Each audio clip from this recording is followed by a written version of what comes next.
believe that is everyone who's invited. So we can make a start with Journey to Net Zero.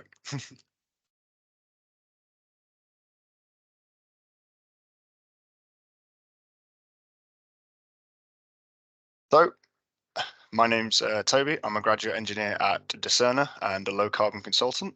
My role at Discerner involves energy audits, developing net zero plans, implementing energy efficient and renewable solutions within the built environment. I also have a background in mechanical engineering and renewable and sustainable energy technologies. It's a bit of a mouthful. So a little bit about Discerner. Discerner is a consultancy which works to facilitate the transition towards a low carbon economy powered by clean and affordable energy. We do this through our four key service areas, which are smart home technology field trials, grid scale renewables and energy storage, energy efficiency, renewables and storage in the built environment, and life cycle assessment and net zero carbon reduction plans. We do this all alongside developing our own solar energy storage and grid stability assets. So what's this workshop? Who's it for? This is meant to provide a foundation on the fundamentals of emissions targeting for businesses who are both starting their journey towards net zero and those who have already committed and need some guidance. So what are the aims for this presentation? Firstly, is to show the importance of reducing emissions and net zero, to understand what emissions targeting is and its relevance to net zero, to provide some clear steps to calculate these greenhouse gas emissions and setting reduction targets that are aligned with the Greenhouse Gas Protocol and the science-based targets, and also to highlight emission reduction strategies, which will be further explored in one of our other workshops that we offer. So a little bit of information about the presentation and how it's going to go. It's going to be around 40 minutes long. Please use the chat feature for any questions, and there'll be regular breaks between sections where I'll answer those questions. Slides will be sent over by email after this presentation, and there is some overlap with our other workshops that we offer, which I'll let you know when we get to those.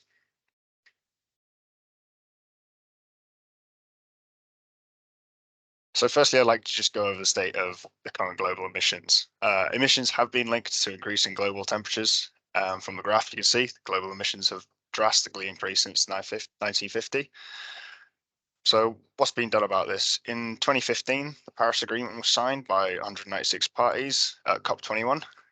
This is a legally binding international treaty with a goal of limiting global temperatures increase to 1.5 degrees above pre-industrial levels.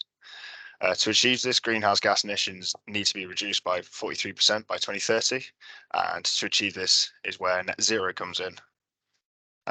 It's important to highlight that reducing emissions is crucial for mitigating climate change, protecting the environment, and ensuring a sustainable development for the future. So what is net zero? Net zero is achieving that balance between greenhouse gas emissions emitted and those removed from the atmosphere. It requires reducing as much as emissions as much as possible, and then using strategies such as offsetting to compensate for any remaining emissions.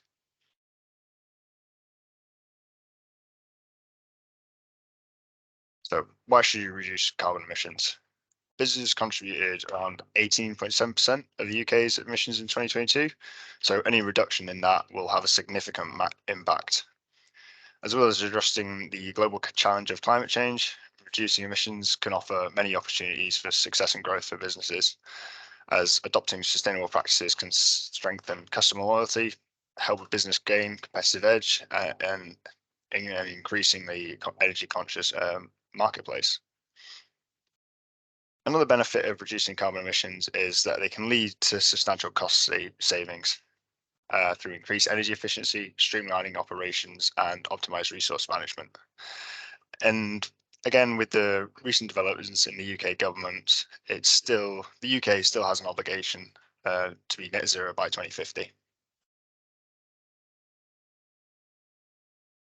To further some reasons to reduce emissions, many larger organizations and companies have already committed to net zero, and these commitments are finding their way into procurement processes.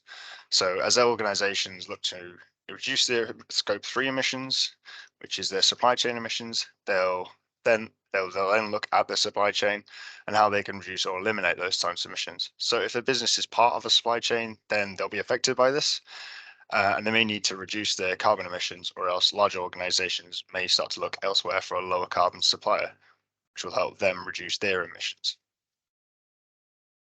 So the UK government requires that any bidders for contracts over £5 million are required to have a full carbon reduction plan. This includes any work that's part of a framework, even if the individual bid is less than £5 million. And this doesn't just apply to the direct work in the bid, and extends to suppliers, contractors, and subcontractors involved. And this ensures that the commitment to reduce emissions cascades down the supply chain, which is crucial for environmental impact reduction. The NHS also requires all their procurements must align with their net zero targets, which from April 2024 will mean that procurements over £5 million or new frameworks will require bidders to have full carbon reduction plans for procurements between £10,000 and £5 million. Well, for procurements between 10,000 and 5 million, net zero commitment is required. A lot of financial institutions are also committing to ensuring that they do not directly or indirectly finance activities that have a negative environmental impact.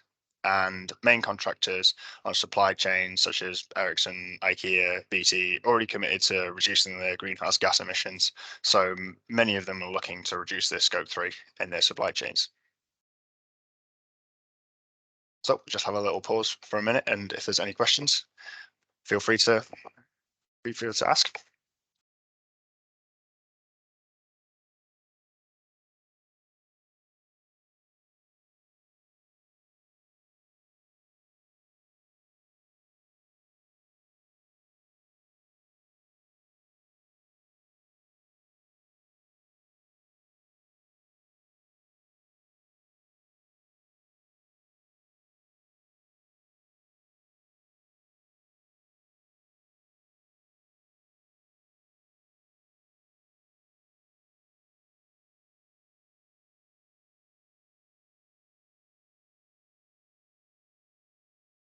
Okay, so good question about if there's a climate clock for Tees Valley and how much will it cost to calculate a carbon footprint.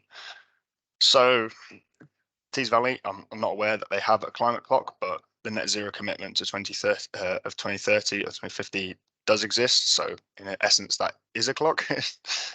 uh, and to calculate your carbon footprint, so we offer our tool, which can help you calculate that, and that is available for free if you're part of the Tees Valley scheme.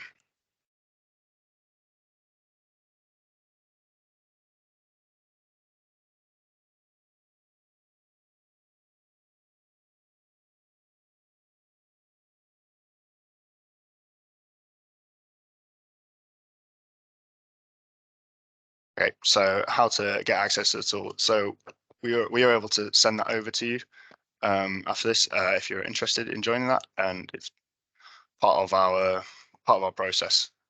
So go through the webinars, and then we can then move you on to the tool.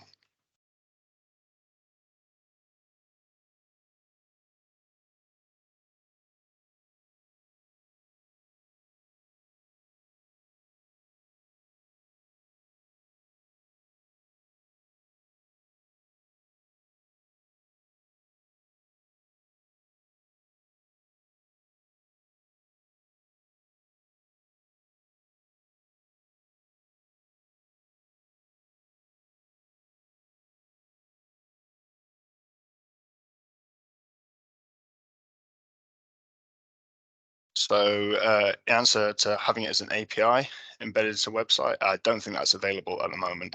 So sorry about that.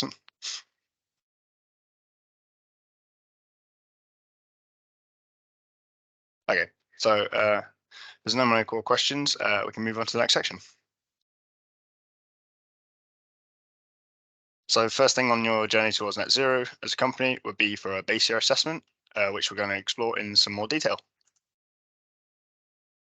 There are two main tools we can use for our commitment and target setting. First one is the Greenhouse Gas Protocol, which was developed by the World Resources Institute and the World Business Council for Sustainable Development in 1998. This is an internationally recognized framework that provides comprehensive guidelines and tools for organizations to measure, report, and manage their greenhouse gas emissions. So how does it work? It provides a standard methodology to assess and count greenhouse gas emissions, including the following steps, which is setting boundaries, identifying sources of emissions, data collection and calculations, reporting and documentation, verification and assurance, and setting targets and continuous improvements. This is important as it provides a standardized methodology that ensures that emissions are measured accurately and consistently across organizations, which allows for more meaningful comparisons and assessments by helping to classify emissions.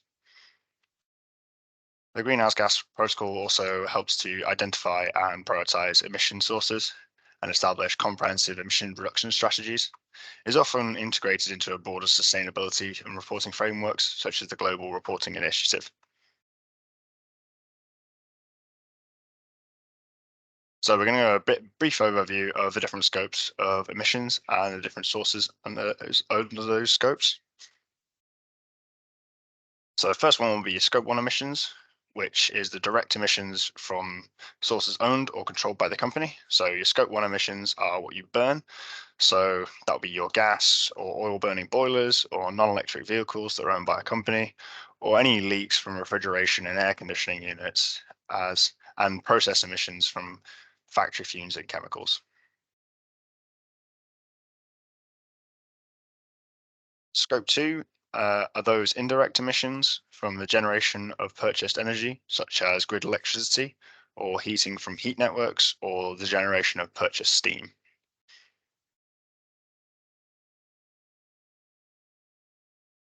And finally, there's Scope 3 emissions, which are the indirect emissions that are not included in Scope 1 or 2 that linked to the company's operations. Scope 3 emissions can account for about 70% of companies' greenhouse gas emissions.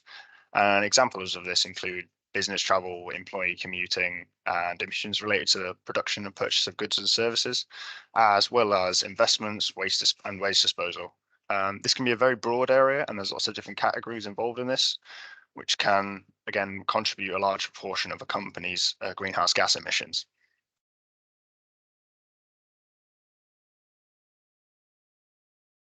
So here's a sort of example of a base year assessment. Let me introduce you to our example company. Magnus Carbonis Manufacturing is a small manufacturer of small consumer goods. And to complete their first step on their journey to net zero, they'll have conducted a base year assessment to find the Scope 1, 2, and Scope 3, some of the Scope 3 emissions, which are shown in the table. Just a note about the units used. Tons of CO2 equivalent is a unit of measurement used to express global warming potential of different greenhouse gases in terms of their relative impact to carbon dioxide.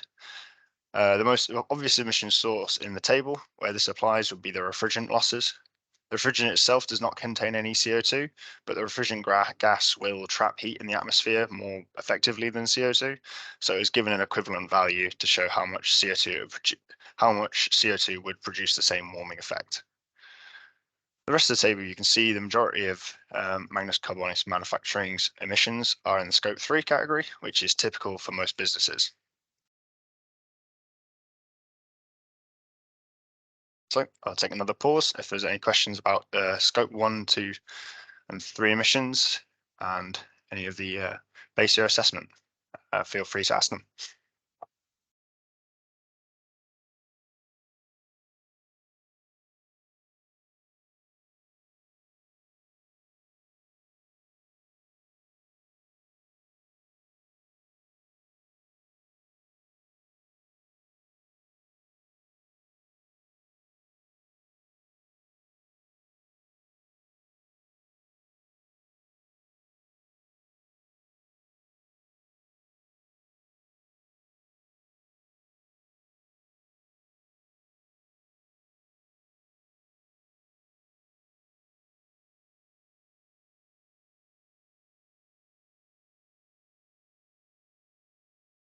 So, in answer to if the CO2 equivalent is lower, it's not more polluting.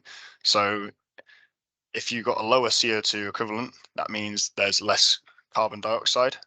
If that number is higher, there's more carbon dioxide. So, for example, with the refrigerant, if you've got, say, 700 kilogram of tons of CO2 equivalent, that will be lower. And then you have another one which is 1400 tons of CO2 equivalent. The 1400 tons will be higher.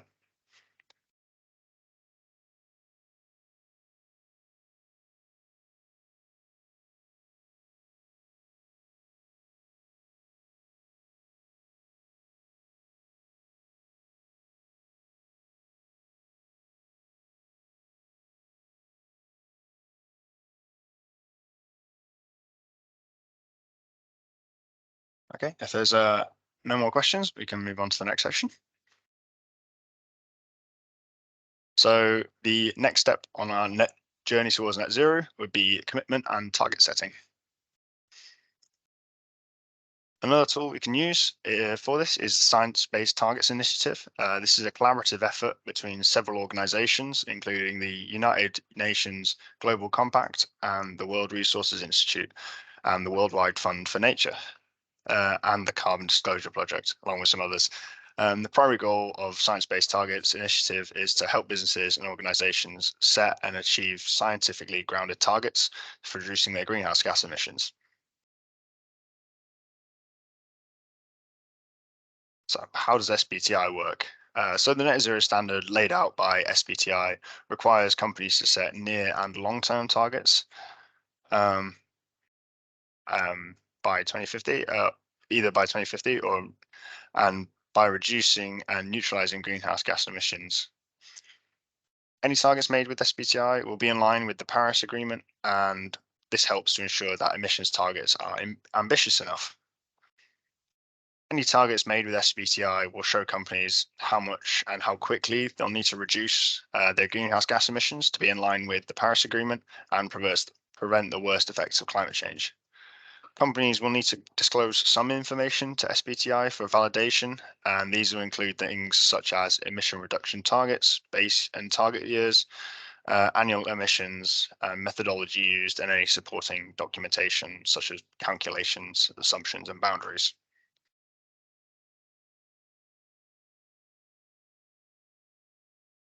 The way SBTI illustrates how much companies need to reduce their emissions by uses a linear annual reduction. This involves a consistent gradual reduction over a specified period of time, and it makes tracking and making targets easier. And it benefits a business as it provides a predictable pathway, which is valuable for long-term planning and budgeting. So SBTI has two kinds of targets. The first one is your near-term targets, which lie between 5 to 10 years of the base year. And if consistent with the goal of being net zero by 2050, an annual percentage reduction can be used. For example, every year a company will need to reduce its emissions by, say, 18% to be able to reach their near and long-term targets. And that is in line with that linear reduction. The other kind of targets are long-term targets, which are targets made from more than 10 years from the base year. So a 2050 pledge, a net zero 2050 pledge will be considered a long-term target. And these targets must have a greenhouse gas emission reduction of greater than 90%, and the remaining percentage of the emissions are to be neutralized using permanent carbon storage or removal.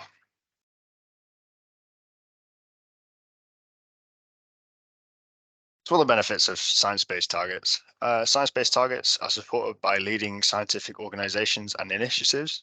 They undergo a rigorous assessment process, which ensures their credibility and consistency. And this enhances transparency and the reliability of the emissions calculations, which will increase credibility with stakeholders, investors, and customers. These targets are also designed to align with climate targets, such as Paris Agreement, which we previously mentioned, and this helps ensure that emission reduction efforts are in line with the necessary trajectory to address climate change. And by aligning these strategies with climate science, businesses are able to future-proof their operations and adapt to a changing business and regulatory landscape. So we'll have another pause. If there's any questions about SBTI, feel free to ask them.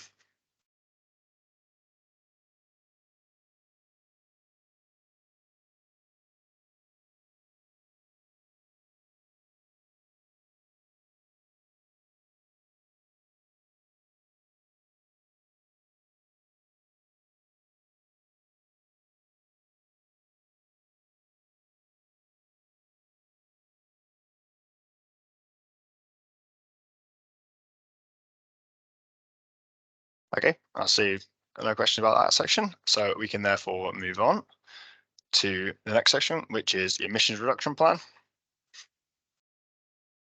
So you may have heard of both an emissions reduction plan and a carbon reduction plan and assume they're the same thing. However, there are some key differences between them.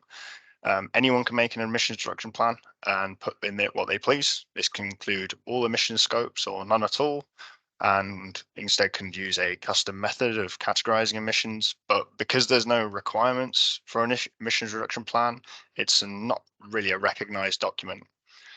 A carbon reduction plan, however, it has specific guidelines that which it must follow, which is outlined by PPN 06-21 for it to be compliant. For example, it has to include scope 1, 2, and a number of scope 3 categories as a minimum. Since there's specific requirements for the carbon reduction plan, it is a recognized document and it's also mandatory for large government procurements.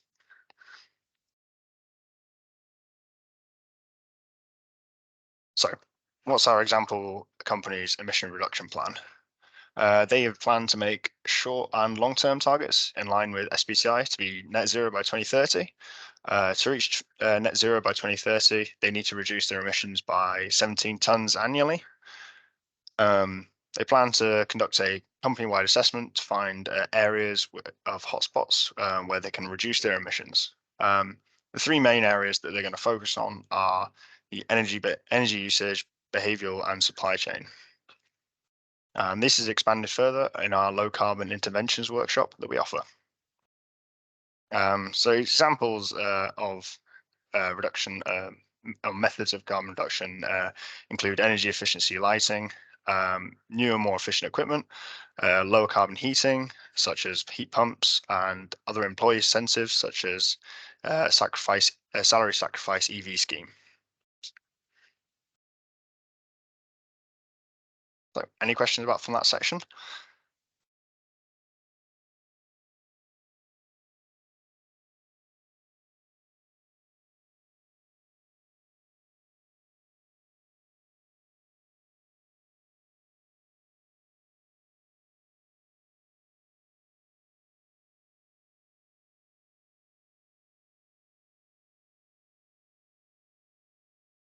Okay, can move on to the next section then, which is with the emissions reduction plan determined. The next step on the journey towards net zero is energy efficiency and renewable energy measures, which includes emission reduction strategies. Energy efficiency and renewable measures fit into two categories, which is abatement and elimination. Abatement is reducing the need for greenhouse gas intensive sources of energy or implementing renewable technologies, and elimination is more focused on the removal of the greenhouse gas emissions, which is commonly done through offsetting or by removing emissions from the atmosphere. This is explored further in our net zero webinar, which we offer.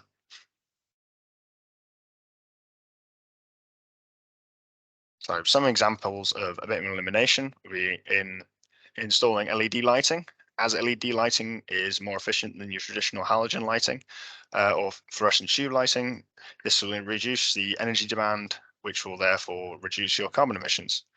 Solar PV is another example, as it reduces demand for electricity from the grid and replaces the source for electricity with a low carbon alternative.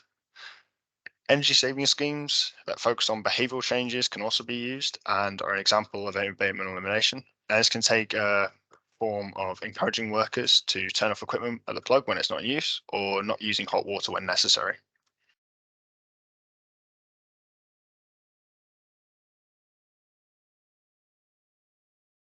So back to our company example and the measures that they're going to be implementing. So to reduce their reliance on grid electricity, MC Manufacturing has decided to install solar panels and get rid of their gas boilers and replace them with heat pumps. Um, they've implemented corporate policies to promote greener travel options, including requirements for business trips to have access to railway routes to utilize train transportation, which is lower carbon than, for example, flying or driving. MCM has also engaged with the supply chain, requiring any suppliers to have net zero and emissions reduction plans, which will help them reduce their scope 3 emissions.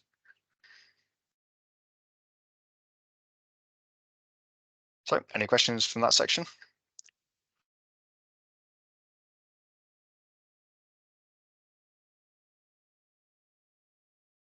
So, I believe if you get solar panels, it's it's from a renewable source, whereas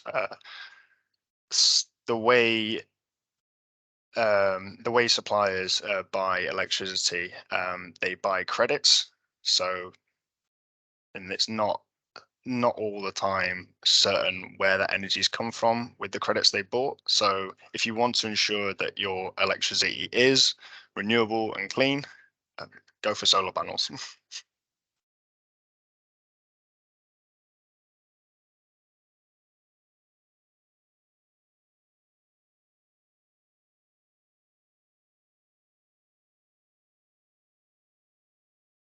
And then another point about the about that is also regardless if you've got an renewable energy contract or not, you're still getting electricity from the grid, and everything in all the electricity sources are just put into the grid, so you don't know what you're getting exactly. You can't trace it really. If there's no more questions on that, we can move on to the next section, which is employee training and engagement.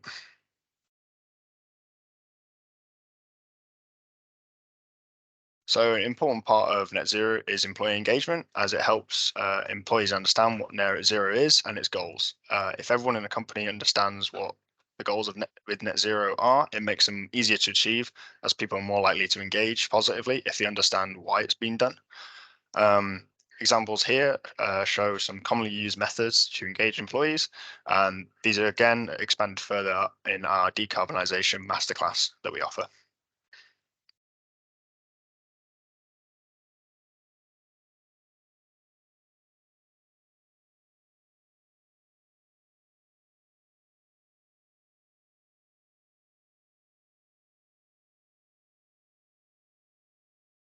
So if you don't have time to read it all, the slides will be sent over after this presentation finished, so you can go back and reread them. So next step is supply chain engagement. So once you've taken efforts to reduce your own emissions, next step will be to collaborate with your suppliers and other value chain partners to reduce your emissions through the supply chain. This is relevant to scope 3 categories, such as your purchase goods and services, capital goods, and upstream transportation and distribution. Supply chain emissions, as previously highlighted, can contribute significantly to a business's total emissions. As previously said, it can contribute up to 70% of your overall emissions. Businesses should encourage their suppliers to adopt sustainable practices, improve energy efficiency, and reduce their own emissions.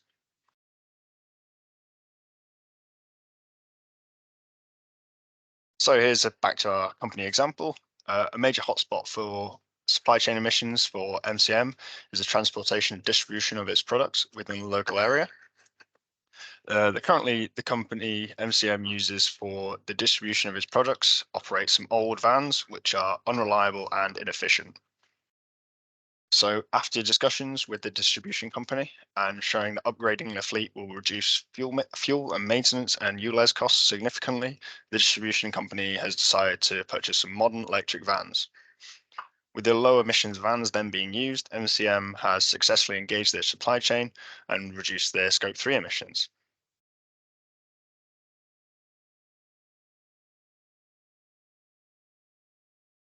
So we're just going to go over carbon offsetting and removal and when it should be applied. So carbon offsets are a way of permanently removing greenhouse gas emissions from the atmosphere by funding tree planting or other renewable energy projects. Two UK government recognised schemes that you should look for if you're looking into offsetting are the Woodland Carbon Code and the Peatland Code. There are other organisations that claim to offer carbon offsetting, but in many cases they don't actually work and they're unable to be validated. So it's really important to research who you're using for offsetting, as there have been cases where you think you're offsetting and in reality you're not. For example, if your organization claims to plant trees when in reality they're just buying old existing woodlands and then you pay them not to cut it down, it's not really offsetting any emissions. You're just threatening to cut down some trees essentially and getting people to pay you otherwise. And this has happened previously, hence why the UK recognised schemes, the Peatland Code and the Woodland Carbon Code, are important to look for, as they can be more easily verified. Offsets shouldn't be really used as an excuse to continue emitting greenhouse gas emissions, as just offsetting emissions doesn't help in reaching net zero, as the carbon is still being produced and doesn't address the key issue of using unsustainable sources of energies. They should only really be used to offset emissions that cannot be eliminated by other means, such as international air travel. It's really a last resort for it. And again, with the SBTI, 90% of emissions need to be reduced, and then the last 10% is the remainder, which you can offset. So, any questions about that section?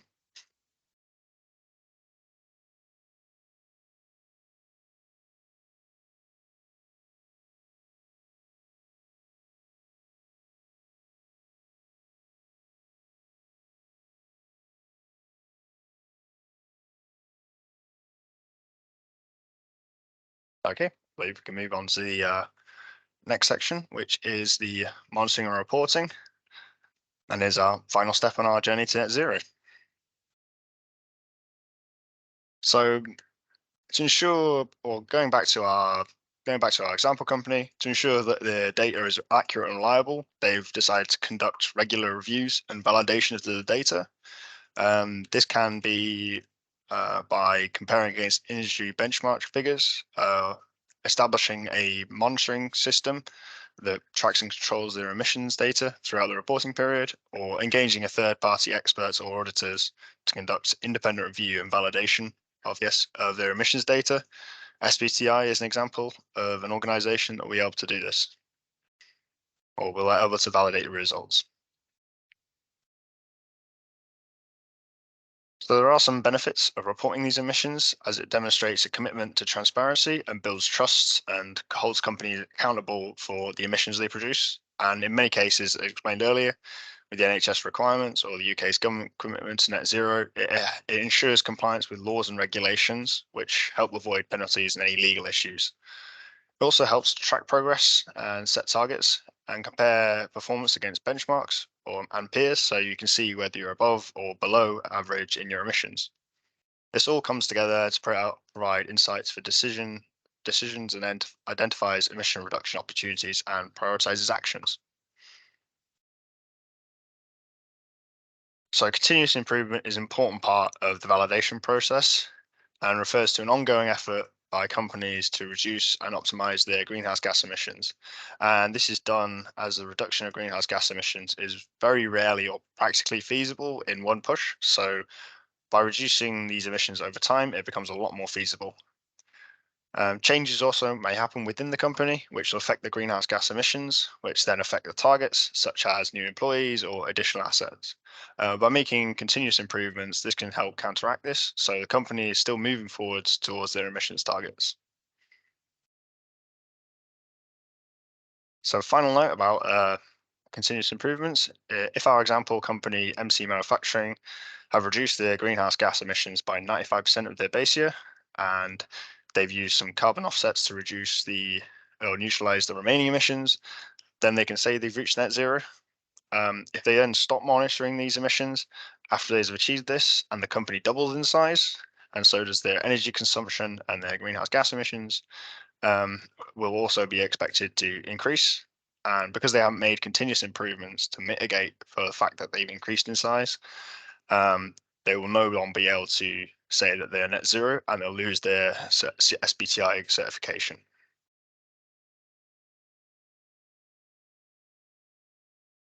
So a quick little quiz. We'll send some polls over. If you could answer them, that'd be great. Um, so a few questions about the presentation for you before we get on to the questions, for any questions you have for me. So first question is, what is a short-term emissions target?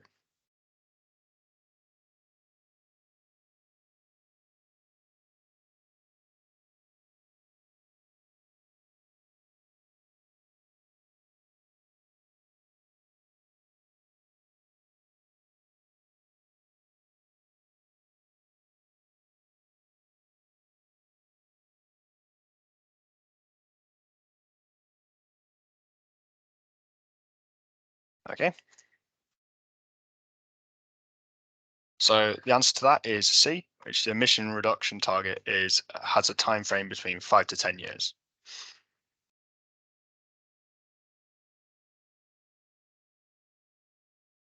So on to the next question. What is the first step to take on your net zero journey?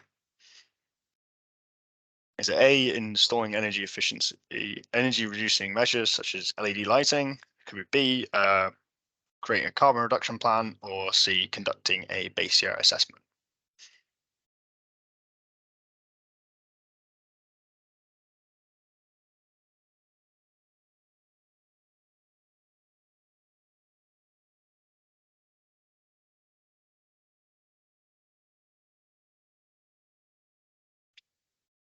So yep, the answer is C, which is conduct a base year assessment. You'll be unable to create a carbon reduction plan unless you already know what you're emitting. So you'll need to conduct the base year assessment first. So you know what you're missing and the areas where you can improve on, and then you can implement your carbon reduction plan of how to reduce those emissions.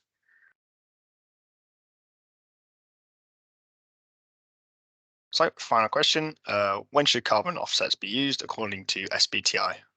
It can be to neutralize emissions that cannot be eliminated by other means, to immediately reduce emissions for implementing any energy saving measures, or to eliminate all scope 3 emissions.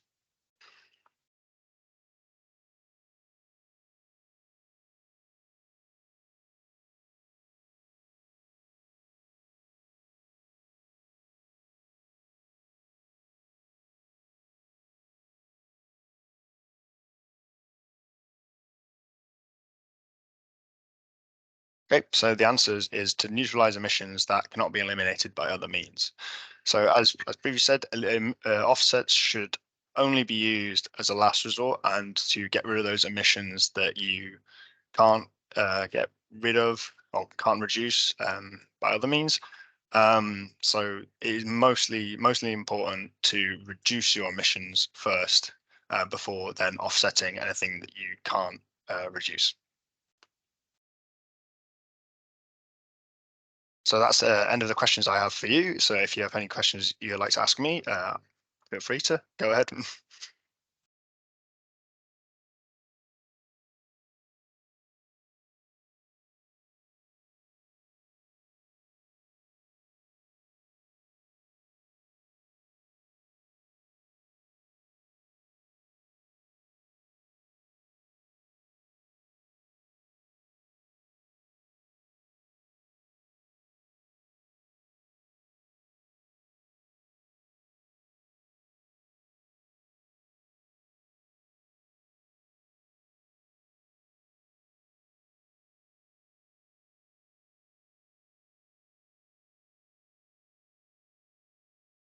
Well, if there's no further questions, uh, thank you for attending. If you'd like to have further conversations about net zero, you're able to sign up for the net zero surgery sessions that we offer, which are a one-to-one session, which we'll be happy to have more of a conversation about net zero and any questions you have. Also, please check out our other webinars that we offer, and they'll help you, again, more thrash out more areas towards net zero and more reduction methods.